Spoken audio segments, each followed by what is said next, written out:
And now for something completely different.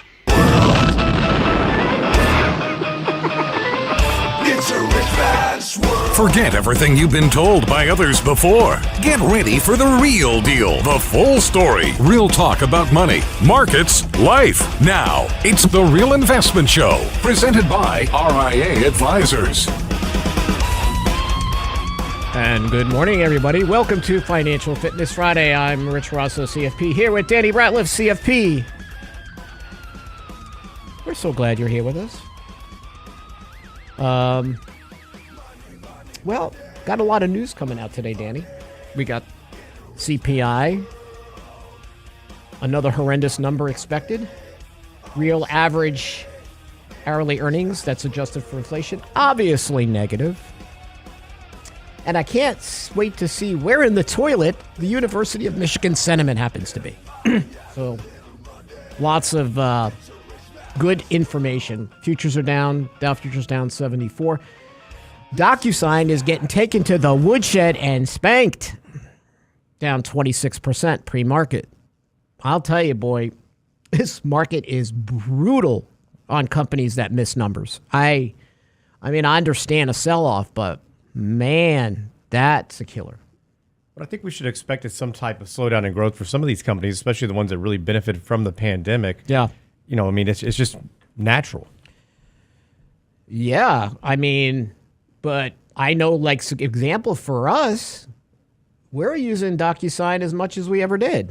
Yeah, I mean, it's not going away. It's not going away, but to your point, now we have to figure out post-pandemic what is the proper valuation for these incredible pandemic stocks that did well, like Zoom and so forth. But we use these products every day because even though there are people returning to the office, there are many people that continue to use Zoom. I don't find myself, Danny, even though I'm in there are office meetings, I still see us using Zoom and DocuSign and some of those companies just as much as we ever did.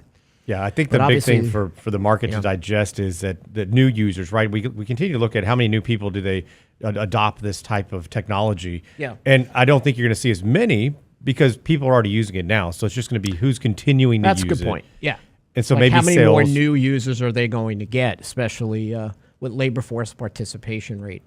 Yeah, but we kind of expected some of these things where year-over-year numbers may not look nearly as good as what they previously did. Yeah.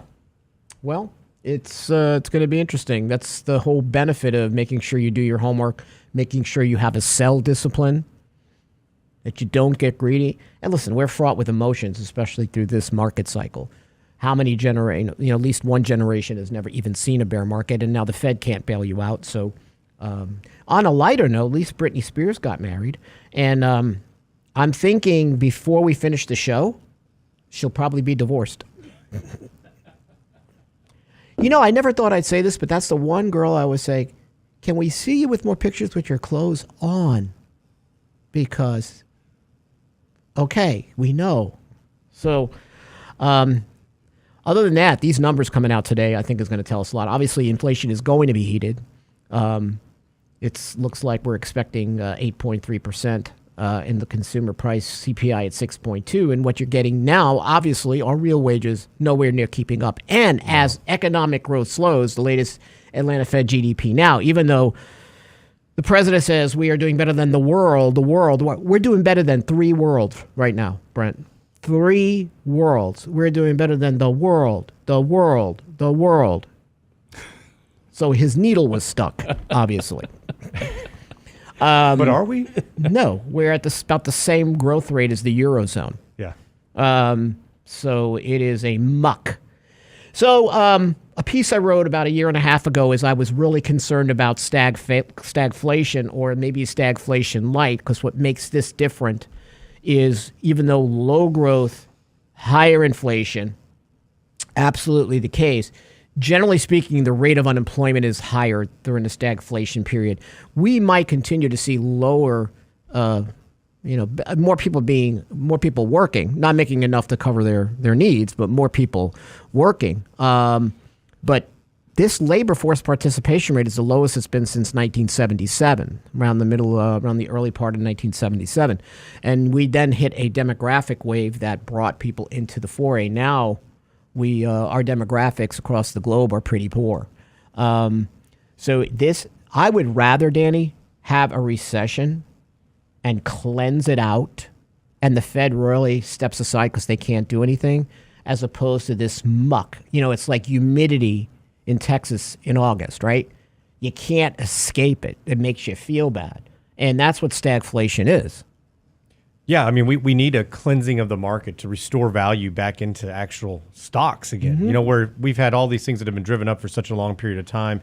And then economically, we just we're just drifting, so to speak. We sure are. Where I don't know a better word for it. I mean, in the sense that, right now there's an opportunity to get back to some, to fundamentals. And I think that's what's needed in this market. And at some point we'll get that. And look, we're looking around and we're beginning to see a lot more opportunity. So we are optimistic for the future in the sense that we're going to be able to go out there and buy some things at some pretty good discounts.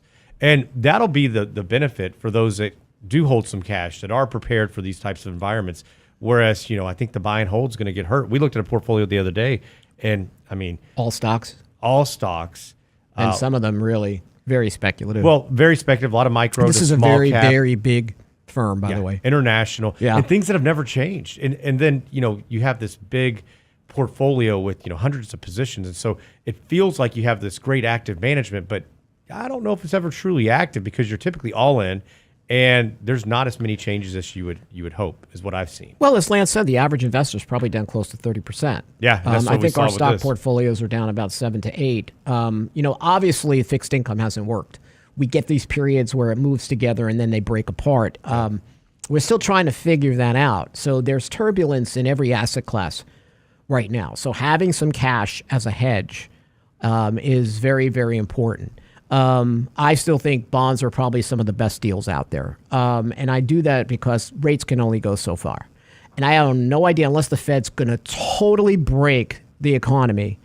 The one thing is when Biden did that second fiscal package, that was truly Powell's time on the other side, on the monetary side, to pull back his measures.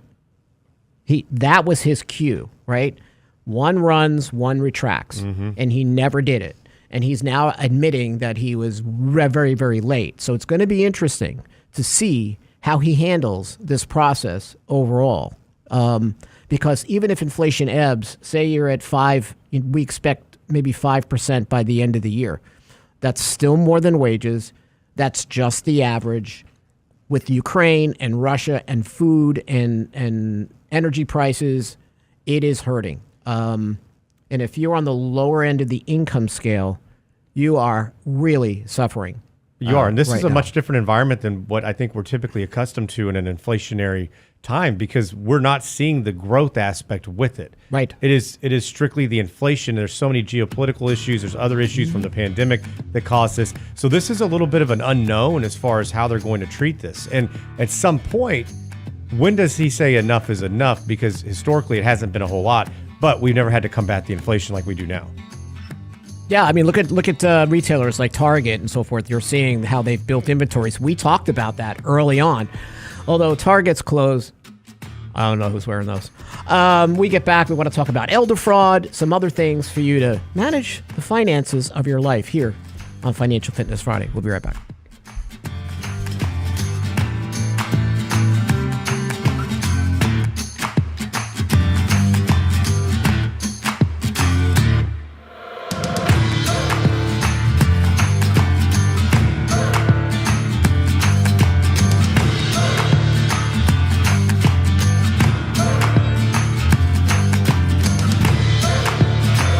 Get daily investment news you can use, delivered at the speed of the internet at realinvestmentadvice.com. Hurricane season is here, and along the Texas Gulf Coast, we know how to prepare. What we don't always know is which way the storm will go, and if a hurricane does come your way, whether your house will flood. Fortunately, you can get flood insurance. Unfortunately, flood insurance rates have skyrocketed. Don't be at risk. Let the specialists at RIA Insurance assess your needs and shop your coverage for the best rates possible. Another service from realinvestmentadvice.com. Click on the insurance tab, realinvestmentadvice.com.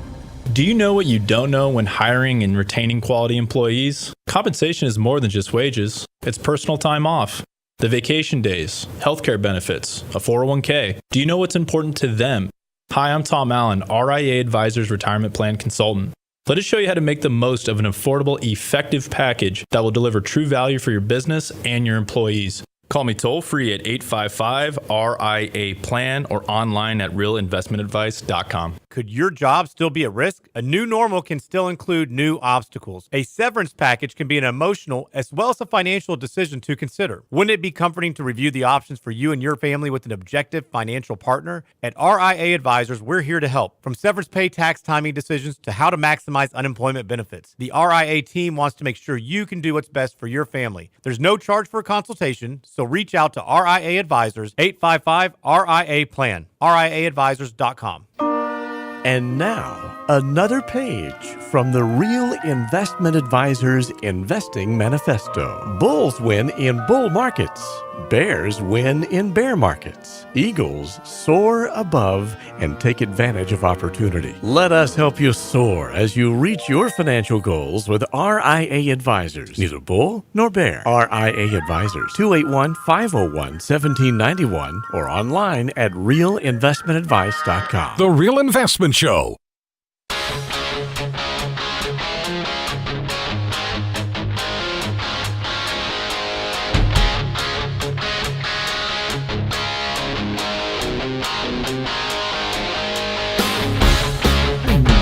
Welcome back. So we deal with a lot of older clients, and we're very protective of them.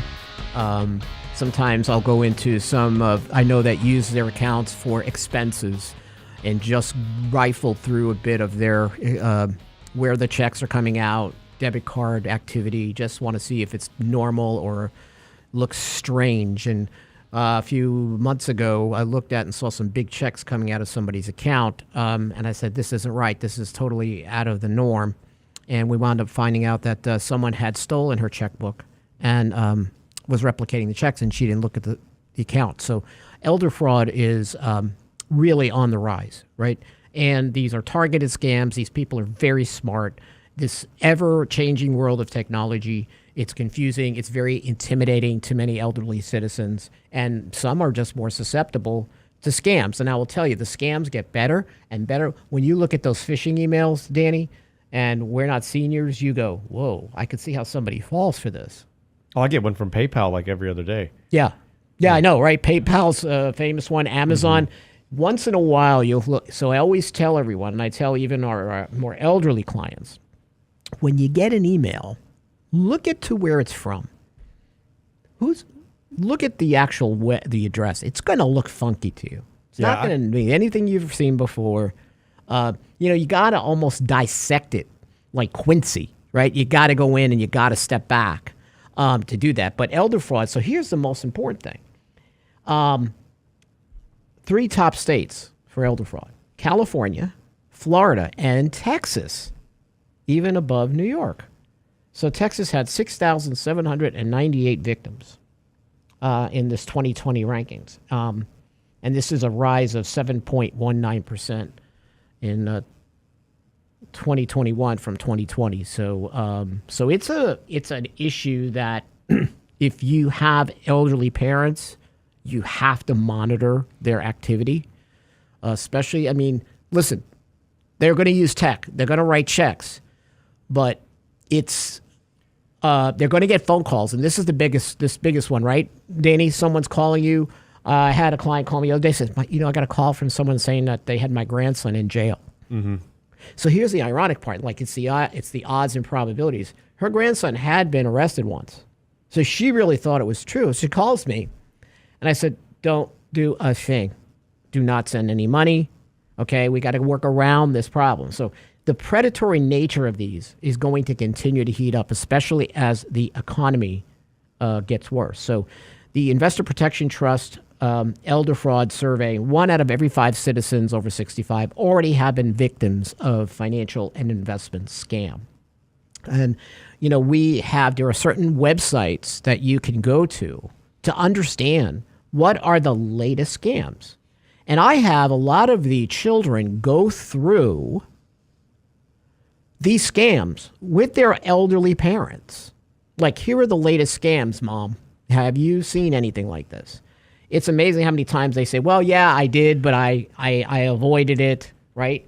So you have to understand that there's a lot of information out there about latest scams. And you have to be vigilant if your parents or someone elderly is doing this or more active with technology, that they know what the risks are. Because this money is not what you're not going to get it back. I mean, yeah, if there's something at a big bank or credit card, most likely, but a lot of times the money is just... Well, many times I've seen that people are getting even more and more bold. Well, they'll be doing work down the street from somebody. They see an elderly person. They'll go knock on the door and say, hey, here's a bill you forgot to pay, or and they make friends with them. I've even seen it go as far as, and know of stories where somebody has actually physically drove somebody to a bank. Not that they were held hostage, but they thought, oh, you need a ride? We'll take you up there. Take them to the bank to make a large withdrawal. And they don't think anything of it. But, you start to lose mental capacities. It gets confusing. They prey on certain people.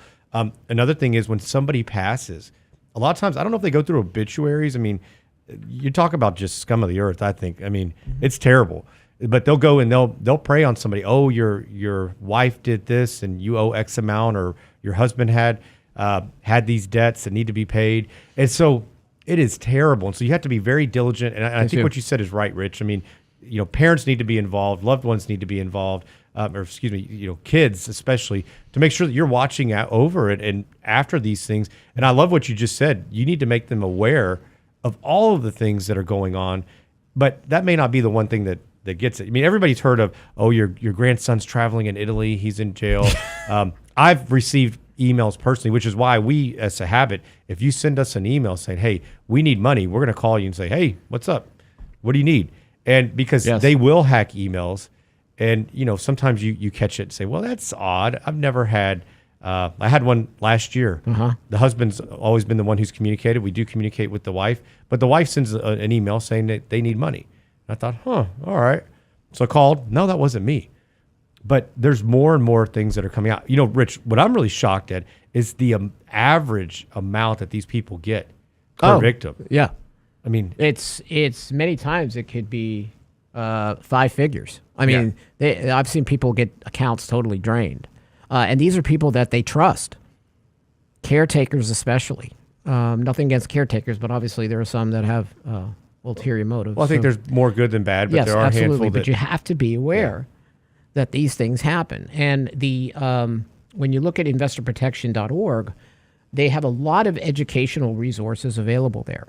Not only to help you have like important contact numbers, verbal cues for caregivers, advisors, children, and other loved ones should not ignore, along with a list of resources, the National Center on Elder Abuse and so forth, that you have resources out there if this kind of thing happens. And I just expect, as the economy gets worse and as technology gets better, this is a never-ending situation. And as the population ages and we have more cases of dementia and Alzheimer's, you just have to be more protective of the finances of the older loved ones that you have in your family. We help people understand that. We help them to have these conversations. We try to safeguard as much as we can. I think a lot of firms have done a really good job as far as detecting spending patterns that are unusual as well. I think brokerage firms, credit cards, because obviously they're on the hook, and I think they've done a pretty good job of seeing things that are out of the ordinary within accounts, and they are also being proactive. So listen, there's always going to be someone out there that does it. We just want to make sure it doesn't happen to you and you're aware of it. And the scams just get better and better. I think that's the key. It's the awareness that people need to understand what's out there. That's the problem, is that they're getting so crafty with this, Rich, that there's always an upcoming scam. And like you mentioned, I always go through we go back to PayPal. I always go back when I get a weird email. I'll get one from major banks. Some banks I don't even have accounts at. It's like, hey, wait a second. But you go look, and usually the email is just something really off the wall. What I have found recently, though, Rich, is that there's some that they're getting better and better at having things that look more real, more realistic, in the sense that email is not so off the wall, and it actually looks like maybe it could come from them. I had somebody who tried to do like a QuickBooks kind of a bill. It said Intuit on it, and I thought, okay, this is interesting. But I knew that this was not from PayPal in this instance, like I mentioned, because I haven't done anything or purchased anything from them. I even had one saying I bought a Bitcoin. Exactly. PayPal is a mess. I mean, I get those all the time. Yeah. So the one you were talking about, the FBI says there are 2 types of funeral and cemetery fraud. So this takes big Britney Spears. But scammers read obituaries, and then they call or attend the funeral service of a complete stranger to take advantage of the grieving widow or widower, right? Claiming the deceased has outstanding debt with them, and they try to extort money from realtors. And also you have disreputable funeral homes to capitalize on family members' unfamiliarity with costs of funeral services. So insisting on one casket over another casket. I mean, these are not, frauds per se, but again, it is taking advantage. But I can't even imagine the nerve of somebody attending. I mean, somewhere along the line, you're going to pay for that. Well, there's a special place for people like that. I'm telling you. And obviously, telemarketing is one of the most full. And I get these what they call the pigeon drop, which is they found a large sum of money. Do you ever get those emails? Hello, Mr. Rosso. I'm from this country, and I need to get my $5 million, but I need $100,000 to get it out or whatever, right? We're going to make a good faith payment, and then I'm going to go ahead and I'm going to get my cut.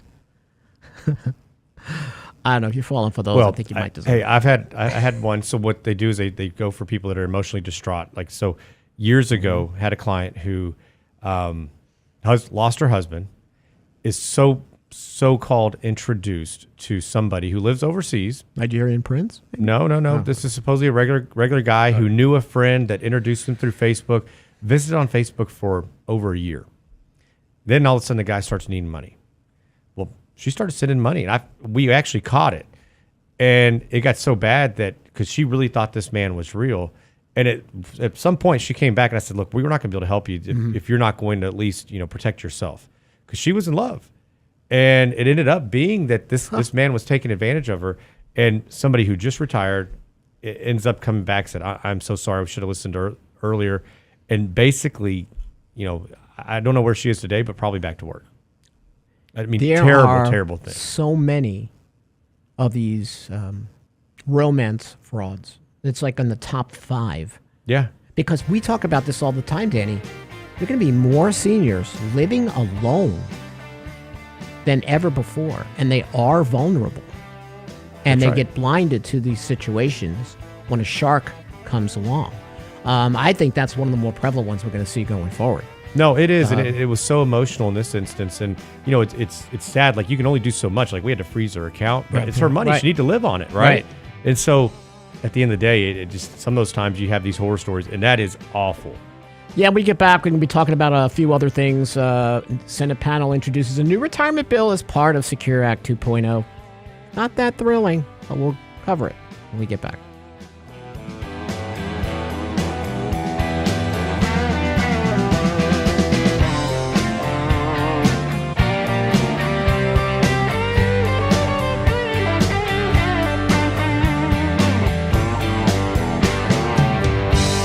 The Real Investment Advice blog. It's required reading for the informed investor. Catch it today at realinvestmentadvice.com.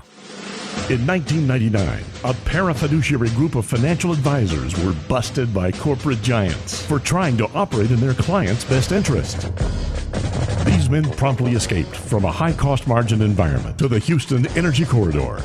Today, still excoriated by their former employers, they survive as protectors of others' fortunes. If you have a problem about preserving capital, if no one else can help, and you can find them right here, maybe you should hire the RIA team. Small businesses are discovering that attracting and retaining top talent come down to more than just salary. In today's highly competitive job market, compensation is more than just wages. Hi, I'm Tom Allen, RIA Advisors Retirement Plan Consultant. Healthcare and retirement plans can make the difference in hiring and retaining the best employees. We can show you how to build an affordable, effective employment package that delivers true value for your workers and your business. Call me toll-free at 855-RIA-PLAN or online at realinvestmentadvice.com.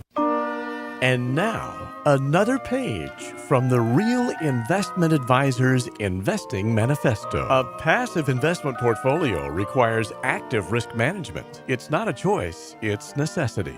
Diversification doesn't protect against risk of loss. Let us actively help you reach your financial goals with RIA Advisors. Neither bull nor bear. RIA Advisors, 281-501-1791 or online at realinvestmentadvice.com. Can't catch the whole show now? Listen to our podcast later at realinvestmentadvice.com. Danny's always telling me I can't retire, but I've got bad news. I'm heading out to LA to be a lifeguard. Yeah. I've been working on my bikini body. I'm going to look good in my Speedo. Oh, yeah. Yeah, $500,000 a year. You know, I hate to break this to you, but you know how pilots have age restrictions? Yeah. Pretty sure lifeguards do as well. I think you're just over it. The Real Investment Show podcast Hey, Maverick's still flying airplanes. Sure. And he fly jets at 59. I could be a lifeguard. at realinvestmentadvice.com. You could be a CG lifeguard. Exactly. Anyone can sell you insurance, and they'll gladly take your premium dollars. The RIA Insurance Agency can provide you with insurance solutions tailor-made for your needs and lifestyle. Because everyone's assets are different, let RIA Insurance review what you need to protect and how. We won't sell you insurance, but what you need will be a matter of policy. RIA Insurance Agency.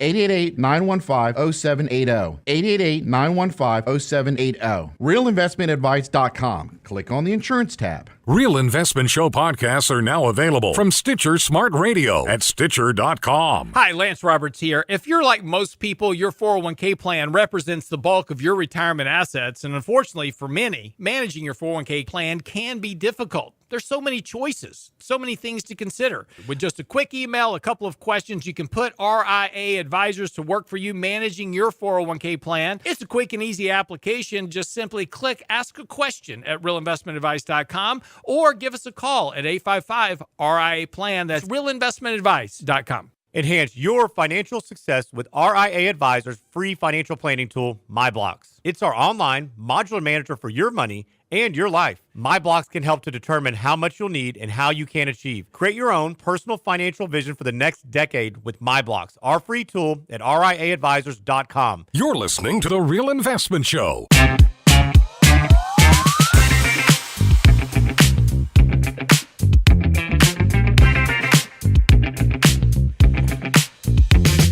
I don't know. I'm giving credit to the YouTubies today that you all have a lot of energy in the morning. Right, Danny? They Absolutely. are on the ball. On the ball. So, there's all kinds of retirement acts out that are out there right now that nothing gets passed. And they have, the best thing about these retirement bills are the cutesy names that they come with, like the Rise and Shine bill. Like, it makes me want to have eggs and all that. Put a little maple on the eggs when I was in Vermont. I'm saying is we're trying our best to come up with all kinds of mechanisms for people to save, yet most people live paycheck to paycheck, and they can't, right? So it's nice for the people who can save. One thing in this bipartisan bill that's attached onto the Secure Act 2.0 is financial planning has never been more important. And I will tell you, for once, I agree with politicians. Yeah. Financial planning is very important. To become aware of your entire situation, face it head on, good or bad, and find ways to improve it. It's not a negative experience. It's a positive experience. It's an awareness. It's a pat on the back, or this is the things we can do well. No one is judging you in a financial plan. Life gets in the way all the time. You have the best of intentions. Things come up.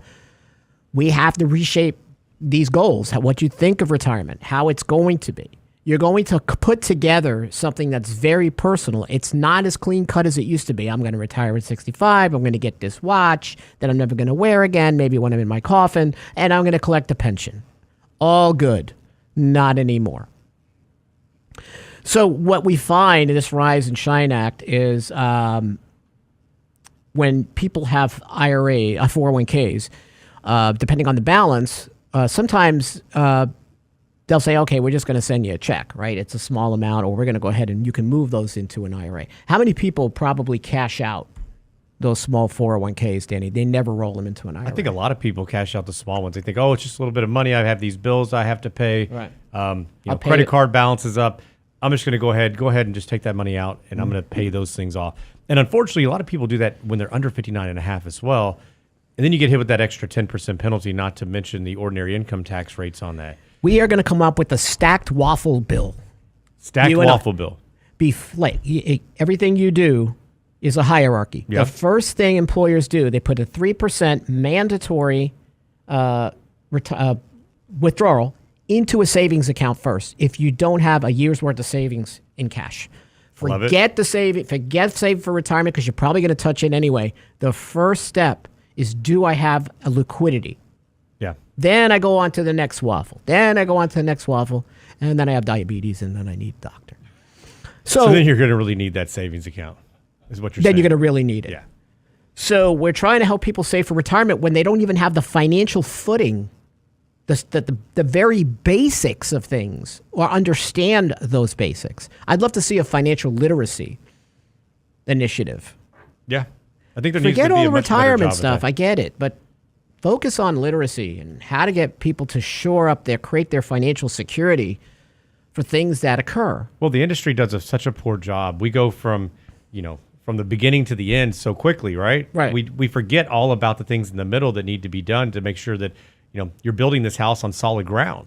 But unfortunately, it's built on sand so many times, and when something happens, the house begins to crumble really quickly because that first waffle was never done. You didn't get you didn't save for the emergency. You didn't have the additional financial vulnerability cushion. You didn't save for medical expenses. All the things that just add up. And I think this is one of the bigger problems that we face as Americans in general, is that there's just a lack of all the things in between that should have been done that aren't there to mitigate the risk, to give you additional protection, and to build your financial foundation on solid ground. This is why 401ks duck. Can't use the S word, but they do. 401k accounts, to me, if you're a higher income earner, that's great.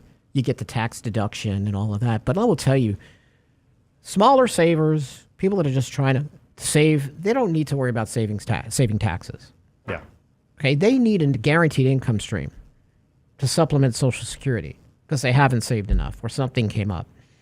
So we're not teaching people the proper basics of things and how to recreate a paycheck down the road. It's all about 401k, 401k, 401k, 401k. That's it. Mm-hmm. There's nothing magical about 401ks. Now, I think they're great, especially when you get a match. Well, if I'm making high income and I want to save or defer some taxes, although I tell you this all the time, Danny, if I had to do it all over again, I would never do a 401k again. I'd do Roth 401k if I could, and I would put the rest in permanent life insurance. And then I'd have stocks outside, like in a brokerage account. I would understand that I need tax efficiency, so my Social Security doesn't get taxed. I get every dollar of that. I don't have to worry about IRMA charges. All this tax deferral is not going to benefit you if that's the only account you have to draw from in retirement. You have lost tax flexibility. That's right. And if I don't care who's in office going forward, taxes have to go up. We are going to see taxes go higher. We have no choice. That's not a partisan statement. It's just, it is what it is. So I think that people don't fall into a lower tax bracket in retirement, and this is the way it is. That's why, Danny, how many articles now are you seeing from financial pundits about guaranteed income and sequence of return risk where the returns could be lower? We've been talking about this for years. We revised lower our return estimates on stocks back in 2019, and I looked stupid for a while. But I really do think we are in a period of turbulence. If you haven't read the book, The Fourth Turn, you really should. It's one of the best books I've ever read. And they talk about having the winter of the economies where everything is uprooted. It's that turbulence. And I just think that people have to be prepared for lower returns. And if they can't make it, Danny, what do? Well, you got to change the lifestyle. You have to cut expenses. You have to go It's back the fourth to work. turning, by the way. Not You the have to do fourth turn. all of these things that nobody really wants to do, and that's the unfortunate part of it. Yes. And the problem is that typically the media doesn't get to these things until it's staring us right in our face, where we need to be preparing well before the storm. You don't Right. stock up on food and gas and water. If a hurricane's just coming, you want to have, if it's barreling down on the coast, you want to already have that stuff prepared. And shoot, if you're from Texas, you've got to be prepared well in advance because you may not be able to get what you need. Right. We are totally reactive. Something Yeah. terrible has to happen for us to even move. That's not a good way to run a society. And especially as you get older, more vulnerable, you can't work, you're not a capital earnings machine. You need that lifeblood of income that's coming in. So how are you going to cobble it together? Some people can do it on variable assets, even though returns might be muted over the next cycle because they've saved enough. They've scrimped enough. But most people have not. So there has to be a bolster to Social Security, at least fix it. I was reading something that the trust fund now is, extended till, solvency is extended to 2035. Yeah. We had another year out of it. Which every time we get one of these new reports, we think, oh my gosh, this is terrible. But it's actually been extended by another year. I mean, you remember when it was 2030 back in the day. Right. Then it was 2032, 33, 34. Now we're at 35. These are positive things. Now, granted, we've continued to kick the can down the road from a legislation standpoint that we're not taking care of the issue. And, I think that this gives politicians a little bit of breathing room that's probably unnecessary because the sooner we fix this, the better off we're going to be. And we talked about this on Wednesday that when Social Security came out, I think there were 42 people working for every person that was retired. Mm-hmm. Now it's like 2.4. I mean, the number's awful. And that's because we're just not having enough children. I mean, our demographics, I saw a chart of demographics, and you should see China's. Our labor rates. Yeah. I mean, talk about a lot about labor. We're going to talk about that a little bit here, in general. But, man, talk about what that has done and changed from a demographic standpoint. Right. Which is why, again, you see people, we've been talking about, returning out to work from retirement, the great unretirement. Now, all of a sudden, that's a thing. But we wrote about it about 6 months ago that more people would have to probably go back to work in their late 60s and 70s just to fill in the gap. And, hey, listen, I don't think there's anything wrong with working a part-time job. Whether you need the money or not. If you don't need the money, it gets you out of the house. And I see men are the worst at this. They cut off all social ties. They don't even mean to. But they become increasingly isolated when they retire. They don't want to do anything. And this at least gives them a purpose to do something. So there's nothing wrong with having a part-time job and doing that. And heck, older workers, they're some of the best. They have a great work ethic. They're polite. They're a joy to be around compared to some of the challenges we have with younger workers. Denny's like, yep, that's true. Dealing with that all the day, every day. Every day.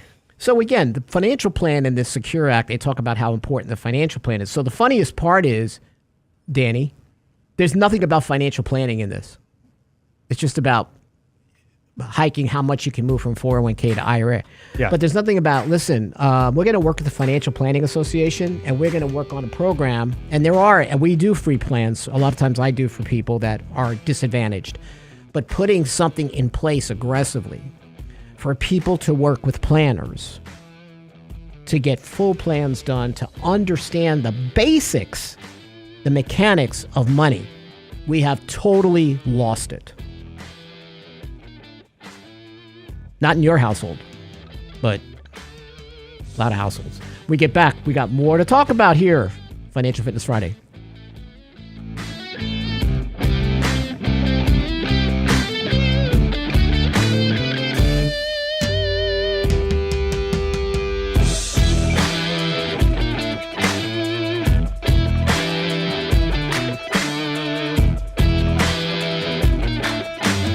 Get daily investment news you can use, delivered at the speed of the internet at realinvestmentadvice.com. Hurricane season is here, and along the Texas Gulf Coast, we know how to prepare. What we don't always know is which way the storm will go, and if a hurricane does come your way, whether your house will flood. Fortunately, you can get flood insurance. Unfortunately, flood insurance rates have skyrocketed. Don't be at risk. Let the specialists at RIA Insurance assess your needs and shop your coverage for the best rates possible. Another service from realinvestmentadvice.com. Click on the insurance tab, realinvestmentadvice.com. What worries you about your money? Enhance your financial success with RIA Advisors' free financial planning tool, MyBlocks. It's our online modular manager for your money and your life. Does your vision of retirement match up to reality? MyBlocks can help to determine how much you'll need and how you can achieve. Create your own personal financial vision for the next decade with MyBlocks, our free tool at RIAadvisors.com. Click on the Client Portal tab, RIAadvisors.com. Do you know what you don't know when hiring and retaining quality employees? Compensation is more than just wages. It's personal time off, the vacation days, healthcare benefits, a 401k. Do you know what's important to them? Hi, I'm Tom Allen, RIA Advisors Retirement Plan Consultant. Let us show you how to make the most of an affordable, effective package that will deliver true value for your business and your employees. Call me toll-free at 855-RIA-PLAN or online at realinvestmentadvice.com. And now, another page from the Real Investment Advisors Investing Manifesto. Manage risk and volatility rather than trying to manage gains. You don't have to be right all the time. Long-term investing success is a 70% gain. Let us help you reach your financial goals with RIA Advisors. Neither bull nor bear. RIA Advisors, 281-501-1791 or online at realinvestmentadvice.com. The Real Investment Show.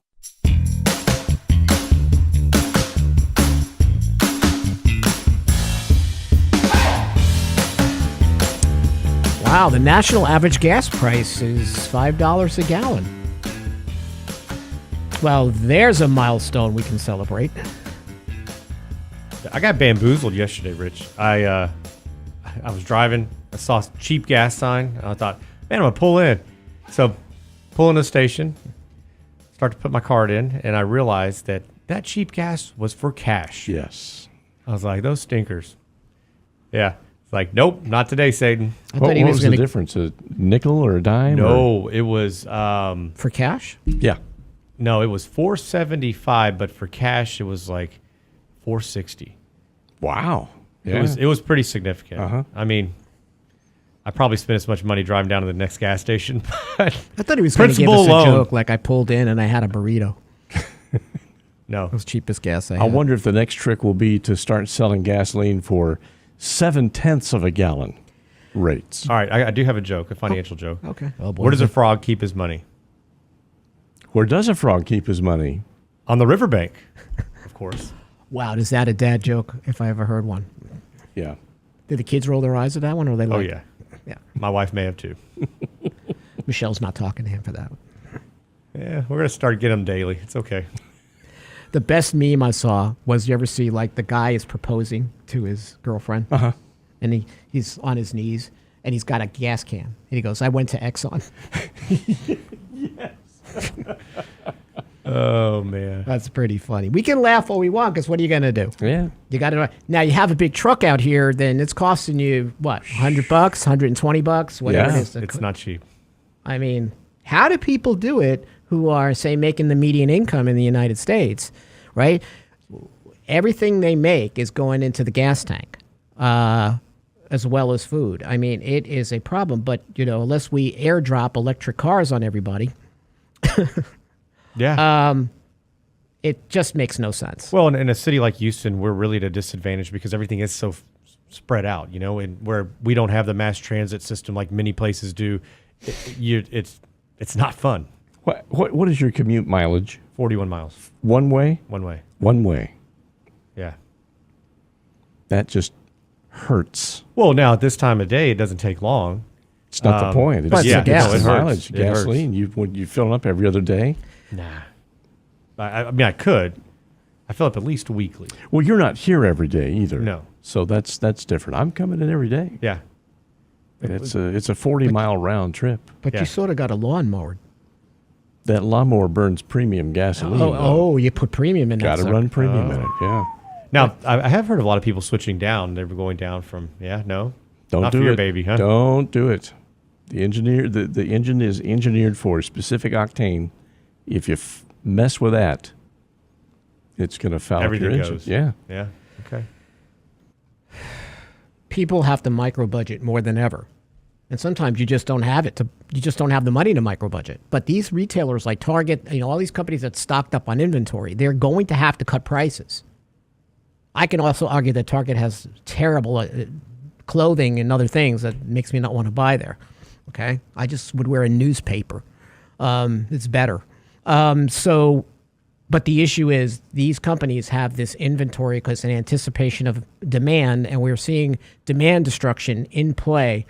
I don't know where gasoline goes. If it goes to $6 a gallon, $7. I mean, I've seen estimates, Danny, where they're looking at anywhere from $7 to $8 a gallon is where this is going to wind up. Well, think about the economic devastation. This is going to occur, not already. Households. I mean, we deal with people that are typically they've done very well. And I mean, I visited with somebody about a month ago who they bought the new truck to pull the camper. Hey guys, you have trips planned, and they could afford it. And they're like, no, heck no, we're not driving that thing anywhere. But we're finding more and more people are beginning to make those types of decisions and changes to their plans, which, we talk about self-fulfilling prophecies. A lot of times when we get into an environment where we see a little bit of volatility, potential recession on the horizon if we're not already in it, and, we make that problem worse, which, hey, I'm all for, because we talk about the behaviors and the financial planning aspect of it. We can only control what we can control. We know prices are high. We know we can keep more money in our pocket by changing our habits or things we're looking to do. I think that's a good thing to do in these types of environments. And I think that a lot of people are really good at that. Not everybody, but for the most part, when even things if get you shaky, make a very good income, you still wince at where your money could have gone versus the gas tank. You're still going to be smart with your purchases. Or I saw a story in the Wall Street Journal yesterday, I couldn't believe it, how families are pooling cash together to buy homes. Do you need a home that badly? Do you need to move right now that you're coming up with all these creative options to overpay for a house? Yeah.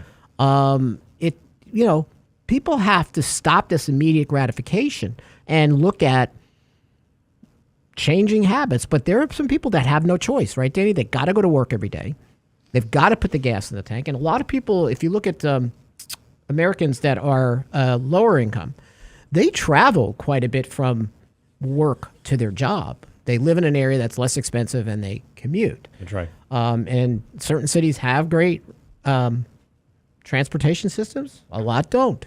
So it is. I don't envy those people that are going through this distress. But what about the problem? Is there's no end in sight. You don't see the light at the end of this process here. You don't see it. Now, what about the people who are in these homes? They've appreciated significantly, and now they bought these houses with one tax bill in mind, one insurance in mind, and now the replacement value, everything has gone through the roof. And so they're paying much, much more than they anticipated. When they bought the house, it could have even been a couple years ago, but those that bought, 10 years ago, 15 years ago, a lot of them are getting stretched now because these bills are adding up. And instead of you paying one amount, you're paying double what you anticipated. Yes. So what happens there? I mean, I think that's going to lead to some problems. I think I mentioned my uncle has a place down on the coast, and we were visiting them, a month ago, 2 months ago. And we went into a store, and a guy says, "Where are you from?" And we told him, said, "Why do you ask everybody that question?" He said, "Yeah." I said, "Well, why? You just trying to figure out where people come from?" He goes, "You would be so surprised just this week, the people that we have are coming from all over." What happens is they'll do a fixer-upper show, and then all these people say, "Oh man, the Texas coast is so much cheaper. We can still be on the water. We're going to move down here." Well, they've driven up the prices, and what's happening in some of these areas is that people can't afford to live there, so restaurants are shutting down because in this area, it's not. There's no big metropolitan area very, very close. I mean, it's not too far, but nobody's going to drive as a waiter or waitress 50 miles, and you can't afford to live within the vicinity because the cost has gotten so high that it's priced all of the locals out for the most part because they can't pay their tax bill. Right. They can't afford to pay rent. And so I think we're going to see more and more of that, and we're going to hear more stories of that over the next coming months, if not year, that this may change that housing dynamic to some extent. Again, we talk about it all the time that you'll have more families moving in together. There are trends from the pandemic that we haven't even seen yet based on the aftermath of these higher prices. And, even when the supply chain sort of works itself out, inflation is not going to come down and as dramatically as it should, which means the Fed, Danny, is going to have to make some very, very uncomfortable decisions. And I think they're letting the market and the economy do it for them, which, because they're such in a box, they can't, with our percent of debt to GDP, they know that, listen, hey, look what's happened already just based on what's going on. We're already grinding down dramatically in most metrics. And rates have only increased. They haven't increased that much. Mm-mm. And then what's the 10-year Treasury telling you right now? We're right here. We're waiting for another rate hike. Everybody keeps saying it's 50 basis points. We're going to see 4. We're going to see 5 of those. Can it get here quick enough? Is it going to have the impact? And rates right now, we see the 10-year float up a bit, but we're still hanging out right around 3. Mm-hmm. And again, I'm even surprised it's hanging out around here because economic activity, it seems like the bond market doesn't understand how slow is slow, or the Fed is actually going to work out, a soft landing. That's sort of funny to say with the Fed. They're going to really take care of us like all the other times they have. So, I think, to Lance's premise is, hey, we're heading in the wrong direction. And interest rates realistically could go back to 0 if this all clicks right. I can't disagree with him on that. I can't disagree. But on the short end of the curve, the Fed's going to have to get much more aggressive. And we've seen it. We've seen it in housing already. We've seen pullbacks that are much higher, even though prices continue to go up. A lot of this stuff is like molasses. It takes a while to work through the system. But you don't have a positive momentum in any of these metrics, economic metrics. It's just where do they end up? To Lance's point, which is very important, and this sort of bothers me a little bit, is we have so many people predicting recession. That's usually when it doesn't happen. And I got to remember that because the R word is everywhere. And that makes me think that, is it more stagflation we're going to get? Either way, it's not going to feel good. It's just not. And I think margins, forward-looking estimates are still too high for stocks. So there's just more pain to happen. So you're going to have to be nimble or nibble at things that you like very slowly. You're going to have rules and discipline. And some people are going to just say, you know what? I've heard somebody yesterday, Danny, I don't want to do this. I don't want to invest in stocks anymore. I think the best is okay. Right? The price of admission is what you're going through right now without the Fed supporting you. It is what it is. You're going to see the true stock investors start to emerge here and the ones that are going to stick it out. But there are going to be a lot of people that say, I'm done. Yeah. And you know what? The problem is we've become accustomed to not having much volatility. Now we see much more. And it doesn't feel good. And like you said, all the indicators, all the things that people are seeing that suggest that, hey, things may get worse and worse. So you have to be cognizant. You have to be mindful. Set that discipline. And don't give up. Keep that strategy going. Yes, keep it going. Have a great weekend, everybody. Lance on Monday. We'll talk to you soon. Thanks for hanging out with us today. We appreciate it.